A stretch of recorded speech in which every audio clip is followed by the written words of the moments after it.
we're good at solving crime. But I would rather our citizens not be a victim of a crime that gets solved versus never being a victim in the first place. That's the goal for Sparks Police, preventing crimes before they ever happen.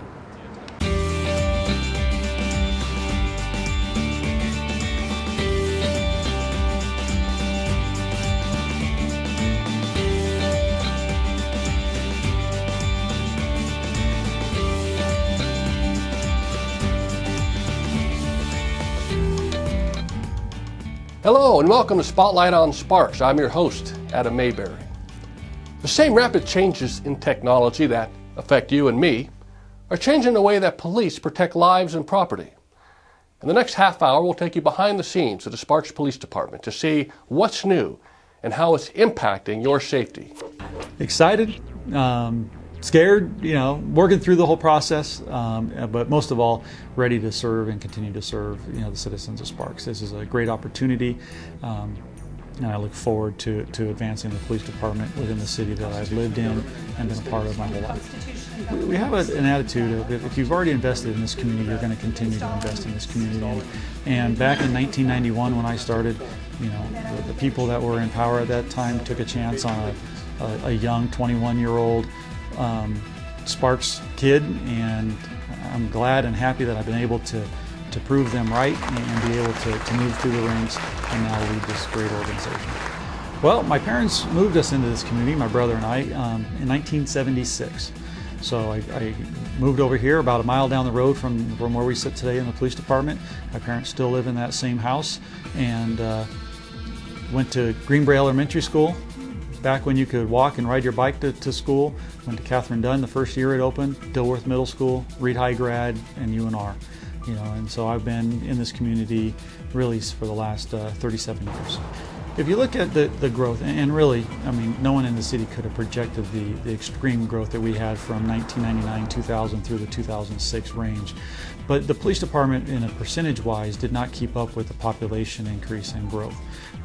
Historically, the police department's been around 1.5 officers per 1,000 through the 90s, and we have dropped all the way down to 1.14 officers per 1,000 during that growth spurt.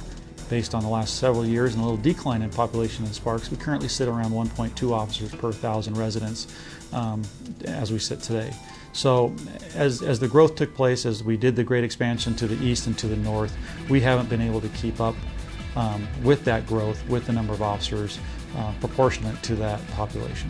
If we look at national averages, 1.8 to 2.0 officers per 1,000 for a community our size nested within the greater Truckee Meadows. And that's one of the key aspects that we have to look at is, if you look at a standalone city of 90,000 people, a ratio of 1.2 might not necessarily be bad.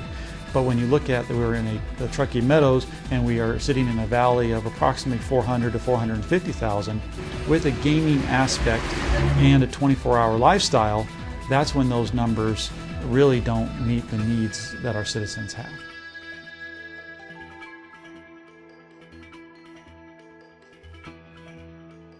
I don't know what he's up to,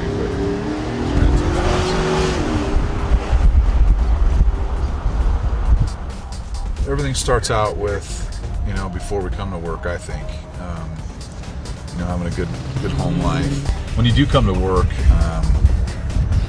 we sit down at briefing and we talk about, issues that we need to address right away. And then, when we come out, for me, when I hit the gate, the light switch is on and I'm totally focused on work. I don't think about my home life, and I think more importantly, I don't bring my job home either. I like to treat everybody the same and fair. I don't like to separate people as far as being a suspect and a victim, because I like to, I found that treating everybody with respect tends to go a long ways. Our victims need to be able to talk to us and feel comfortable talking to us. And when we have a suspect and we're talking to them, we like to treat them with respect, because I found that they'll talk to you more and they'll be able to open up to you a little more. just I pride myself in that, and trying to treat everybody with the same amount of respect. It goes a long ways in this job. I joined this department later on in life. I was 38 when I started, and I had some life experience that I think really helped, especially dealing with people as long as I did. Before I took this job, it and I'll say it time and time again, I think that there's people out, there's good people that just make bad decisions, and we can't be completely hard on them. I mean, we need to treat them fair. I can do that. 5, 6, 7, 8, 9, 10. You're going to wrap your lips around this straw like this, make a tight seal, and blow into this for about 5 to 6 seconds. But keep blowing until I tell you to stop. Okay? Blow hard. Keep going, keep going, keep going, keep going, keep going, keep going. Good. Go ahead and grab that straw.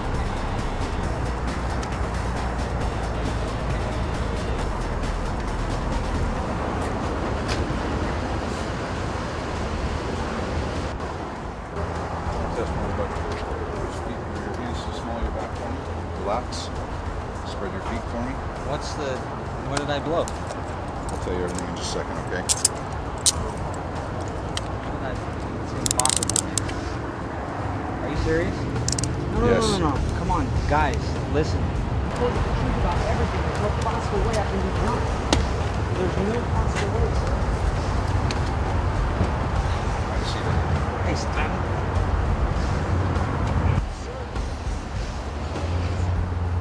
I am not drunk. I haven't even finished my drink.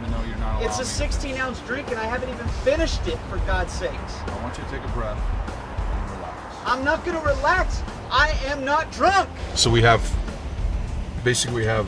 5 different calls, priority calls. It goes 1 through 5, 1 being the most serious. So if we get a priority 1 call, we all jump on it and we all go to it, because it's one of those things where somebody needs help immediately. If we have a priority 5 call, sometimes those hold for a little bit, but not too long, and we'll try to help out with those as much as we can too. Basically, when you're assigned a beat, you're assigned to a beat, but at the same time, the whole city is actually our beat. Everything within the city is our responsibility. It's not just one little area. Once upon a time, managing resources simply meant assigning cops to a beat. But nowadays, computer-aided dispatch centers and cop cars full of electronics route officers to where they're needed most. This is just our starting point for the day. And obviously, when a patrol car leaves the station here, it may or may not return back to the station until the end of their shift. And so they are out within those 34.2 square miles that we have. Currently, we have 108 sworn people. And out of that, we have about 62 of those assigned to patrol, and then we have obviously detectives and support staff throughout the building. We have about 43 civilian. So we have 62 people that are really designated to be in patrol on a daily basis. Now, that doesn't mean that we have 62 guys working on a daily basis. It means we have 62 people spread out 24/7, 365 to get that coverage. So that really eliminates it down to about 10 or 12 guys assigned to each team. And when you start talking about absentee rates and vacations and annual leave and sick leave and all the things that we all get, we sometimes get down to 7 guys at a time working. We have a great set of people in our dispatch center, and the computer actually helps designate who responds to those types of calls. Let me get your medical, okay? And when we have a minimum, again, of 7 officers working, we have 7 beats within the city of Sparks. But if a crime happens in one geographic area and there's an officer assigned to that area, typically, especially if it's a priority 1 and priority 2, it requires more than 1 officer to respond. sometimes 2, sometimes 3, sometimes we'll send 4, 5, or 6 officers to one call based on the nature of that call. So it draws those resources from the other geographic areas or beats into that one area. So you can see there's a domino effect of that. If there is a call in one area, it draws officers there. We get a call in another geographic area, it may draw one of the officers from another area to that area, and sometimes we are doing a lot of driving to get to the calls. 4111, Rock and Glendale, come closer to that. 31's cool. Between dispatch and the officers, it's kind of like a dance in a way, where they're feeding off of each other. They know where each other are. There's vehicle locators in all the vehicles. Dispatch can actually pull up a map and see where all the vehicles are, and it can assist them in dispatching and allocating those resources where they're going to be the most effective.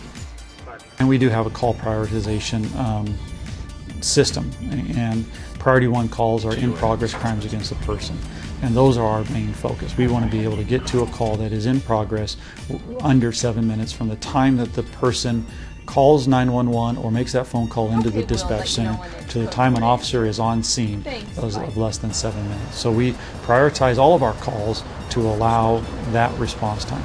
The second level is priority 2 calls, and those are in progress crimes against property. Those would be your burglaries, your larcenies, or those types of things that are occurring in progress, but not at the crime against a person, such as your robbery and sexual assaults and those types of aggravated batteries and those types of crimes. Have an officer respond out, okay? Thanks. Priority 3s are not in progress crimes, and we tend to have a longer response time for those because of the nature of the type of call. Now, we still want to try to get to priority 1s, 2s, and 3s are our key focus. Priority 4s and 5s are really some of your parking complaints and some of the other things that we do that, as our officers have time and availability. Back in 1903, the Southern Pacific Railway built a roundhouse facility. The railroad offered its Wadsworth employees incentive to move to the new site. A clear deed to a lot 50 feet by 140 feet in size. And so the city of Sparks, Nevada was born. The Southern Pacific Railway even offered to pack up every house in Wadsworth and ship it, free of charge. By 1905, Frank Millay was the city of Sparks police chief, and also its first fire chief.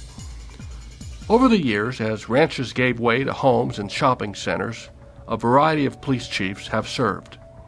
Chief Brian Allen is the most recent of local officers to be promoted from within the organization, all the way up to its top leadership position. In 2008, we followed a national trend of going towards a CompStat model, which was really focusing on weekly, timely, up-to-date information and how you react to crime trends quickly versus over a longer period of time. And during that process, we identified what we refer to as our Big Five.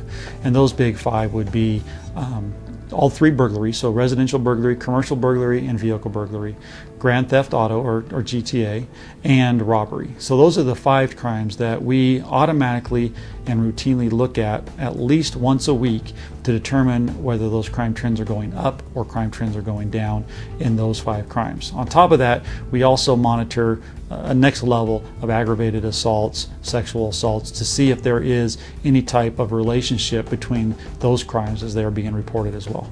Within this detective section, we have the crime suppression unit, and they're the ones that are looking at this tactical crime analysis report, working under the direction of the detective division and identifying these crime trends. And they are going out and looking for and actively searching for the people who are committing those crimes, so that as we see a spike in a certain crime, we can stop that crime trend within a week versus waiting until it's 2 or 3 weeks and we have additional victims. A lot of that work is done by our crime analyst, and she is a wonderful asset to this department.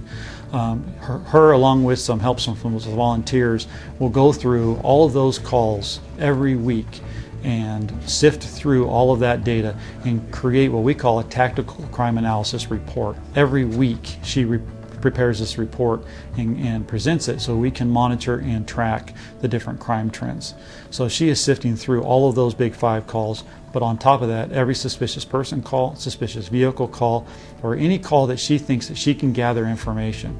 And to be honest with you, there are several times that she's put together a suspect, identified a suspect, and basically just had to say, go get this guy and arrest him because he's the one that's committing these crimes, just based on her analysis of the crime trend. When we first created our crime suppression unit and they have identified a potential crew that was doing residential burglaries, they literally followed that crew into Southwest Reno, into Hidden Valley, into the Spanish Springs area before they had enough evidence that they felt would lead to a conviction where we effected the traffic stop and made the arrest for the crimes that they had committed.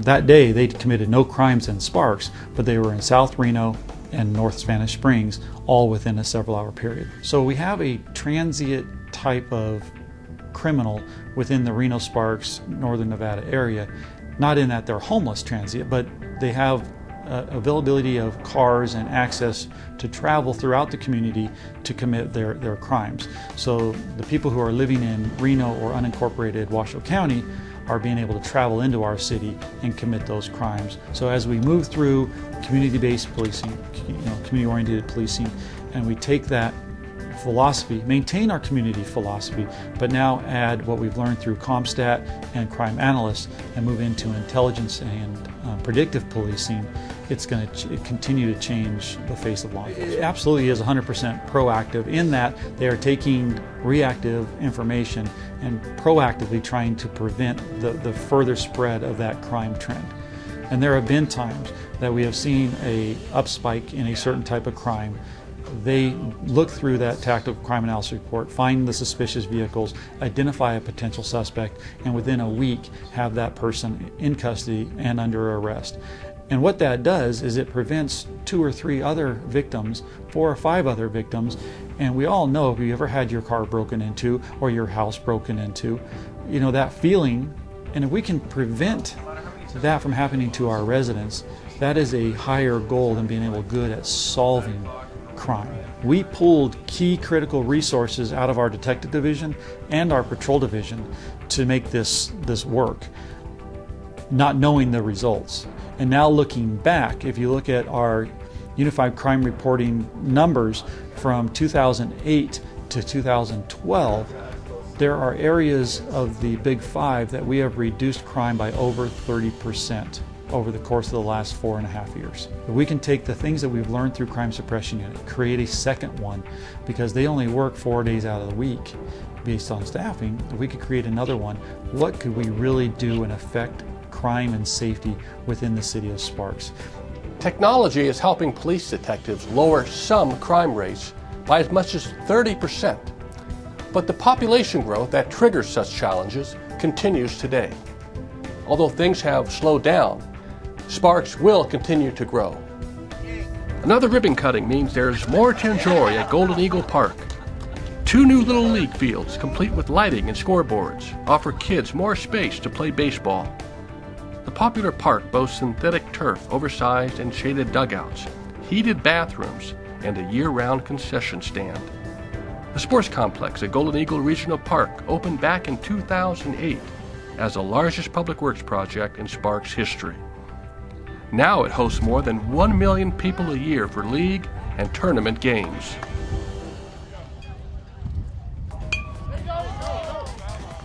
You know, it'll be beneficial for the young children of Sparks, so we have more Little League fields that they can play on.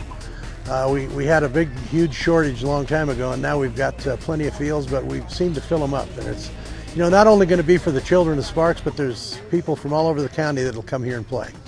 So it's very beneficial for Northern Nevada. Yeah, well, one thing everybody forgets is that this is used by locals, but it's also used by a lot of people that come from out of town.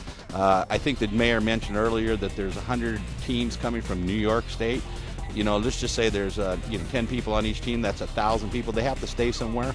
So you know, the hotels benefit. They have to eat someplace. So all the restaurants benefit from 1,000. And people forget that last year we had something like 1 million people visit this park. I would have to say that probably 80% of them are for outside the area. So once again, it fills up hotel rooms and you know, restaurants.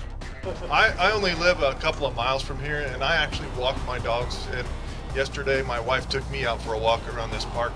If you haven't been through it, it's well worth it.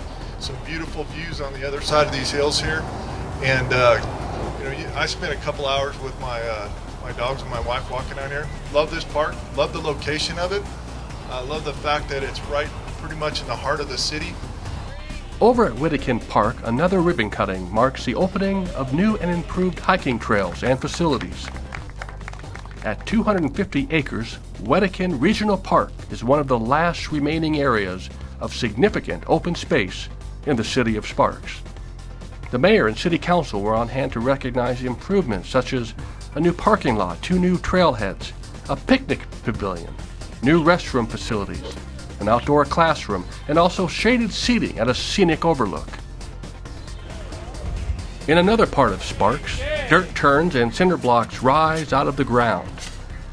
The Legends Outlet Mall in Sparks is now home to Northern Nevada's first and only IMAX theater.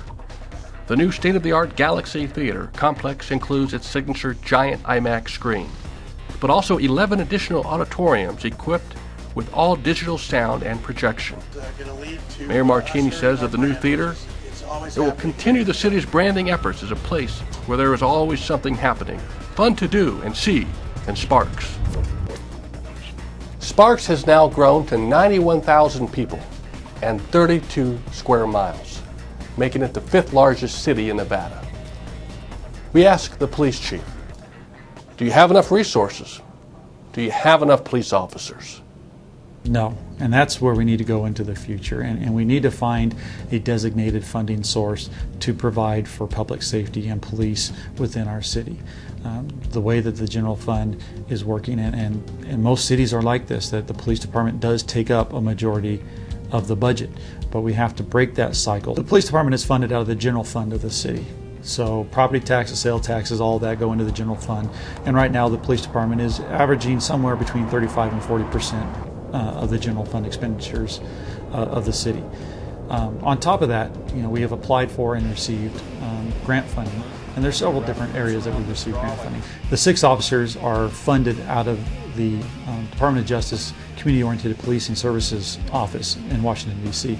And that was back when we had the first budget cuts under the Obama administration. We were able to save 6 positions that were labeled for layoffs within the city. So we're at the tail end of that cycle, and now we're going to have to pick those officers back up within the general fund. As we look at more officers and we can get those, and as we talked about earlier about cross-beat dispatching and geographically and how it does, if we can get more officers out there, we can give the officers more proactive time while they're working. And you measure officers' times as reactive and proactive. Obviously, reactive is 100% reacting to the call that gets called into dispatch. Dispatch then calls the officer. They respond to a past tense crime. And we would like to see at least 50% of our officers' time proactively looking for and addressing crime and traffic within our city. So anytime that they can go out and be proactive, it's preventing those victims from ever occurring. And that is a hard thing to measure, but it's so valuable for our community. Here's the thing, if we can do what we are doing with what we have, I can only imagine what we can do with more. If we can take the things that we've learned through crime suppression and create a second one, we could create another one, what could we really do and affect crime and safety within the city of Sparks? Now we take the same lessons that we have learned through the CSU, and now we apply them to a quality of life team, an anti-graffiti team, or an anti-gang team of our own inside the framework of the regional gang unit. And how could we affect gang crime within the city of Sparks, knowing what we have learned and the lessons we have learned through the crime suppression unit model. If we just added patrol officers, it would be one thing. But if we create and use those officers in areas that are going to reduce calls for service, it has a domino effect and allows the number of officers that we have in patrol more time, because they're not responding to those calls for service that would have been called in had we not. So as we create these specialized units that go out and affect calls for service in high crime and high call areas, it will then actually free up time for the officers. So it's kind of a dual-sided approach. We would take more officers, we would assign them into these areas where we know that we can reduce calls for service and crime, and add additional patrol resources, giving them more freedom and proactive crime to work within our community to address individual needs. And together with that dual approach, we could truly reduce our calls for service and our response times. 32 years is an impressive series of wins. The City of Sparks, Nevada has earned a 32nd consecutive award, a Certificate of Achievement for Excellence in Financial Reporting. The award recognizes the quality and accountability of the city's comprehensive annual financial report. An impartial panel judged our city's report as meeting the highest standards in readability, usability, and for full, honest disclosure of the city's financial story. Congratulations and great job to the Sparks Financial Services Department. The city's comprehensive annual fiscal report is available to the public online on the city's website.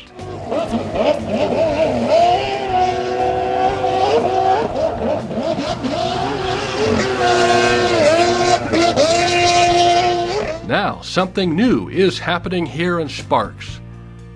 The city now hosts a U.S. Open HydroTurf Watercross National Tour. The annual competition draws competitors and spectators from all over the United States, offering a purse of $12,000 and the U.S. Open title. The public event at the Sparks Marina is a blast to watch, combining big air jumps, stunts, racing, and freestyle competitions. Well, that's a wrap for this installment of Spotlight on Sparks. Please be sure to pass the word on this important program focused on predictive policing, which can be seen on Sparks Centennial Television, Charter 215, or AT&T UVerse Channel 99. You can also view the program on the city's website at cityofsparks.us. Please make sure you follow us on Facebook and Twitter, and be safe out there. Thanks for watching. I'm Adam Mayberry.